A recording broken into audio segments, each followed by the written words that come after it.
Firefighters planning strike action that could throw the aviation industry into turmoil. They've penciled in Friday week, December the 9th, to walk off the job, potentially grounding planes at every major airport in the country. All right, so we got some big drama here in Australia. I wanted to kind of go over. Shit. I wanted to go over this. We're back. So in Hawaii, we get paid by the airport. We're part of the state of Hawaii, so it's a bigger fund. It's Department of Transportation. So when a lot of tourists come in, they park in the parking structure, the rental cars, even the airlines, they use our facilities at the airport. They all pay fees, and those fees are what pays us as firefighters. We used to be 5-man minimum years ago, but with our airport growing, now we are at 8-man minimum. So in Hawaii, because we have those tourists and we have aircraft moving in and out, that pays for us, versus for them it seems like they're paid by that company. So let's continue on.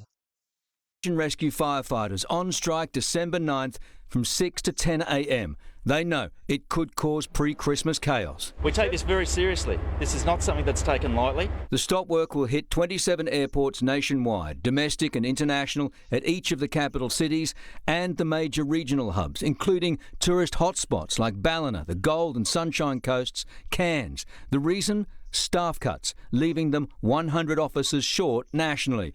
Air Services Australia says, though, it's all about salary. This is really all over a 15.5% pay rise. And the agency insists that flights... Okay, so the company is saying that it's part of a pay raise that the firefighters are wanting. So in Hawaii, for us, we kind of all have our union and we go with the police union, and they kind of work together so that everybody kind of asks for the same things and agree on the same things. So it's not that, the fire service is getting this much raise or, this cut, and then the police are different. Everybody kind of meets together, even though they're separate unions, and usually one follows the other in that aspect. Will operate as normal. There's a whole raft of things that Air Services Australia will put in place to ensure that people can still operate and fly around our country in a safe manner. But they wouldn't reveal what the plans were, hinting at outside workers or relying on state firefighters. The union... So that would be hard for us too if they decided not to use us as a service and they're going to use. So in Hawaii, we have the county municipal fire departments. So they have different vehicles.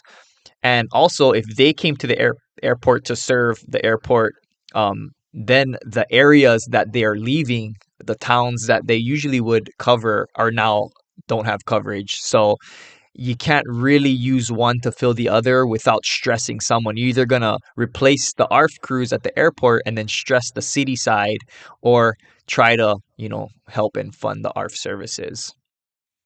Hit straight back, calling the claims fiction, saying there is no trained alternative workforce and saying they can't rely on state-based firefighting services because you can't fight aircraft fires with water. The union revealed...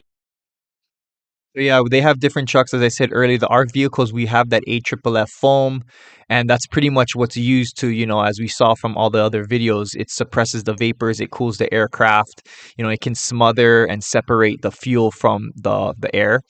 So without that, you don't have the turrets as well to get the reach. You would be putting firefighters at risk using the regular fire engines. Internal documents showing staff numbers well below safe levels, even claiming Melbourne's Avalon Airport had been operating without a single firefighter for 2 weeks. If something happens and I can't save someone, I've got to go home and deal with that for the rest of my life. Qantas and Virgin both say they will continue to fly, confident in Air Service Australia's alternative plans. And sadly, it's not really about the passengers' protection. It's a lot about money. These airlines need to be in the air. They don't make any money if they're on the ground. If there's no services, I'm sure, like it's been said, they'll fly at their own risk. Because once they start having delays, like if we have a passenger that's sick on the airlines, we try to get them off, and the airlines want us to keep everything moving, get the patient off as quickly as possible, because once they have a little delay, that airlines will be delayed on its next destination and the next one, and the whole thing can be a big compounded effect of delayed flights and problems for that airlines. So this is where part of it comes in. They just want to fly the aircraft and keep the planes moving. And as you can see, the levels of available personnel are well below those that are required. And this is a major safety problem for aviation today. How did this occur? During COVID, Air Services cut 100 firefighters, and this has had a significant impact on our firefighters' ability to provide the service at stations around the country. So having to cut 100 firefighters, at least from our department, even in this whole state of Hawaii for ARFF, that would be a large portion of our total firefighters. Would probably drop us back down. We couldn't make the 8-man minimum, that's for sure. So we would have less vehicles. We probably would still have the vehicles, but we wouldn't have anybody to really jump in the trucks and respond. And then we would be more relying on our mutual aid. And they would just be a lot, like they said, a lot more stressful. And then, without 100 firefighters, that's, people without jobs, that's how they feed their families. So that's sad as well. That's your brothers, I'm sure it was hard for them, and probably brought some emotions against that Air Service Australia, having to lose their friends, to the job loss during COVID. But yeah, I thought this is very interesting. I hope they can figure it out, where they can, at least get the staffing back. They said they just want those 100 employees back.